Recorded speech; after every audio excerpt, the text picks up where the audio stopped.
To dig further into this housing affordability crisis and its impact, particularly on the Catholic family, we are joined now by Father Stephen Koeth. He is a professor of history at the University of Notre Dame, specialising in 20th century America. Father Koeth's research focuses on Catholic involvement in urban development, public housing and suburbanisation and its effect on Catholic faith. Father, thank you for joining me and you're welcome to the programme.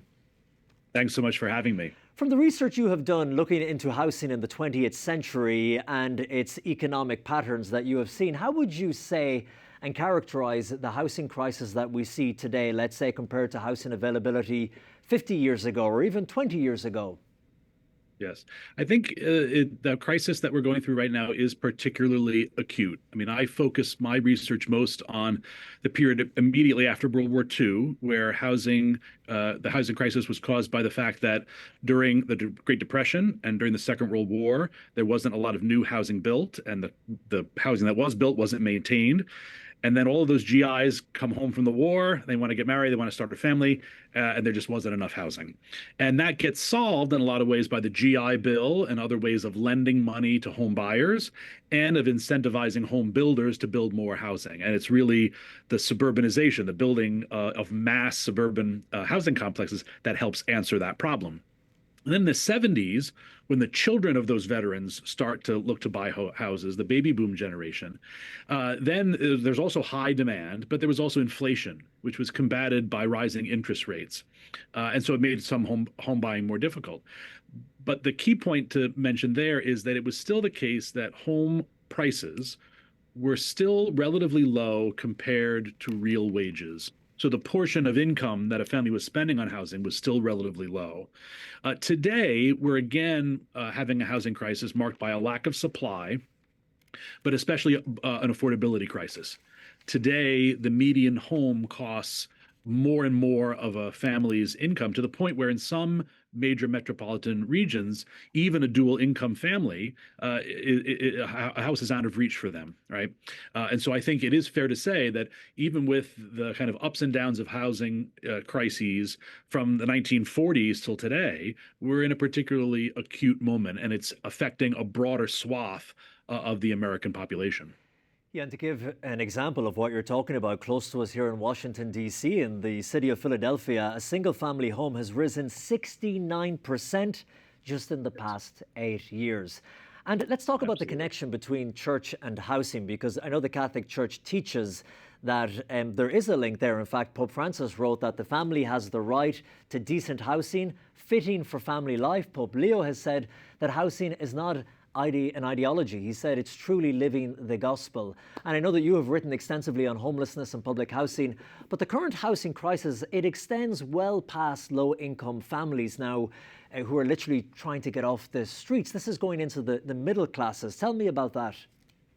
Yes, that's exactly right. I think most Catholics immediately think of housing as, when they think of it as a moral issue, will think of the people who are chronically homeless or on the street, the lowest income brackets for whom public housing is often a resort.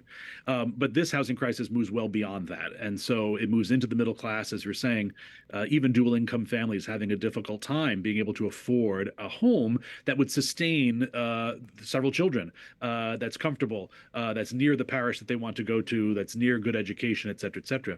And so the focus of the moral crisis around housing today is much broader even than those who are in a crisis situation. And I think both Pope Francis and Pope Leo have been pretty clear that these are the types of crises that are only going to be able to be solved by government action. This is not something, typically the church wants things to be done on the lowest level possible, kind of subsidiarity, but there's a recognition that these are effects of national economies, but also of state and local zoning and state and local economies, and governments are going to have to do things to help bring costs down so that housing is available for these middle-class families. You know, it's amazing when you hear the statistic now that the first-time home buyer in America is 40 years old.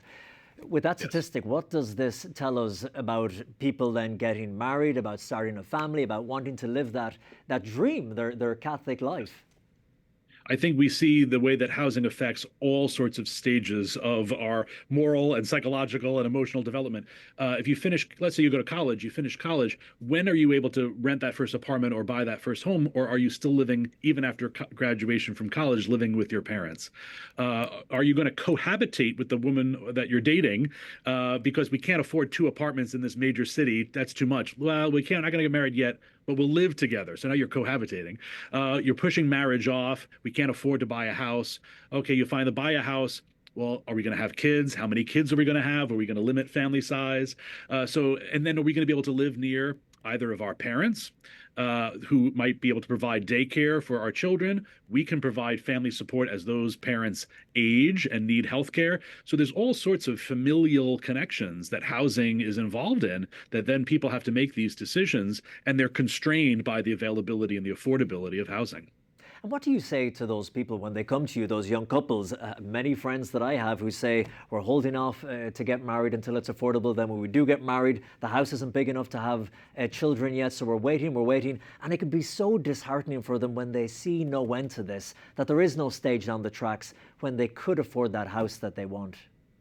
It's true. I do think that there's some instances in which I encourage a kind of lowering of expectations. I do think that my parents' generation was more prepared for a starter home, and starter homes were more available and in the market. In fairness to young people today, that's one of the problems we have, is not only the availability of housing, but the types of housing available. Is the smaller house, the starter house that you bought when you first got married, available? And then you'll buy a bigger house later down the line. That sometimes that's not available. But if it is, to look for that, to be okay with renting for a bit.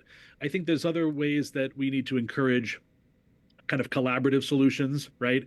Of couples living near one another, yes, further from the city or further from the parish that they want, but kind of forming community that way. Again, I think Pope Francis and Pope Leo are right to say that this is going to take government action. This is not something that's going to be able to be solved by individual couples or even a small collection of couples. But to press for those types of change, and to hold out hope and build community in the ways that they can. Yeah, well, we definitely hope and pray for that change. Father, thank you so much for Indeed. joining us here on News in Depth.